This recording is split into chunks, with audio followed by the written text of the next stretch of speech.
சொல்லுவாங்க, தமிழை எளிமைப்படுத்தியவர் பாரதி. தொழிலாளர் வர்க்கத்தை கூட தினத்தந்தி மூலமாக படிக்க வைத்தவர் சீபா ஆதித்தனார்.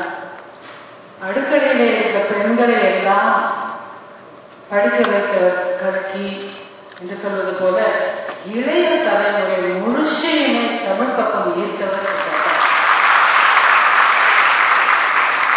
அவருடைய தாய் படித்த எழுத்து போட்டினாரு, எல்லாரும் படிச்சாங்க.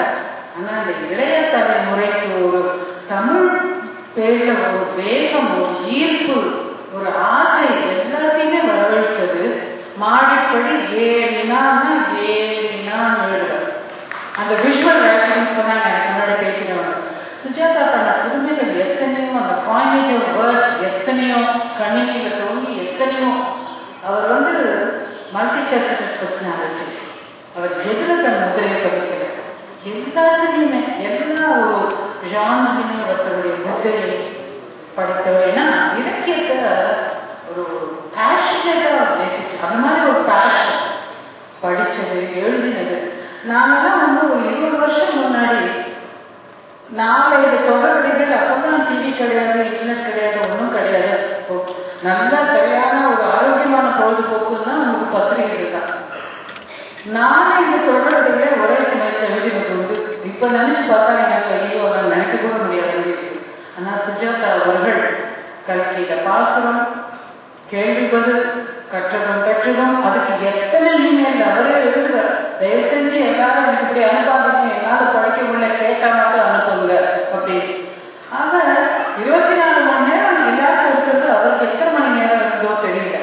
அப்படி படிச்சார், அப்படி அவர் எழுதினார். எல்லாத்துலயுமே ரொம்ப ஒரு பேஷனேட்டா, அது சினிமாவா இருக்கட்டும், டிராமாவா இருக்கட்டும், எல்லாத்துலயுமே ரொம்ப பேஷனேட்டா அது ஒரு முழு இன்வால்வ்மெண்ட், ஈடுபாடோடு கலந்து கொண்டார்.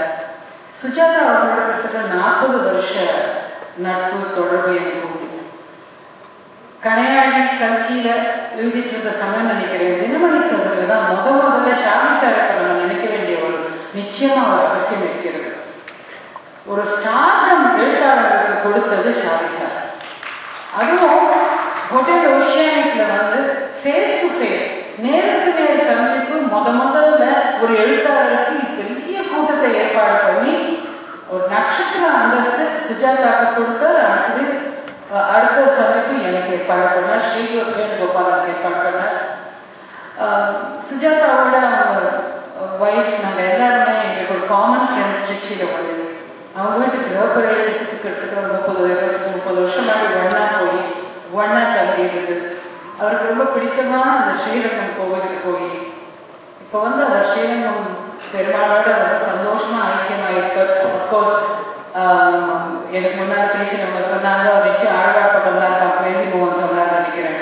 அவர் பெருமாள் கிட்ட இருக்க மாட்டாங்க, ஆழ்வார் அவர் எங்க இருந்தாலும் ரொம்ப பிடித்தமான இடத்துல இருக்காரு. சுஜாதாவோட கான்ட்ரிபியூஷன், அவருடைய இம்பாக்ட், ஏன்னா அவர் ஒரு ட்ரெண்ட் செட்டர். அந்த ட்ரெண்ட் செட்டர் முன்னோடி என்பதனால சிந்தனையிலையும் சரி, எழுத்துலையும் சரி, எல்லா படைப்பாளர்களுக்கும் அது ஒரு சின்ன பொறி மாதிரி ரொம்ப வருஷத்துக்கு இருக்கும் நான் நினைக்கிறேன். திருமதி சுஜாதா, சன்ஸ் எல்லாருக்கும் அவரை இழந்து ரொம்ப ஒரு குடும்பத்தாரை இழந்த மாதிரி துக்கத்தோடு இருக்கும் வாசகர்கள், அவருடைய நண்பர்கள் எல்லாருக்குமே நான் எல்லா சார்களும் என் சார்களும் ஆறுதல் சொல்ல விரும்புகிறேன்.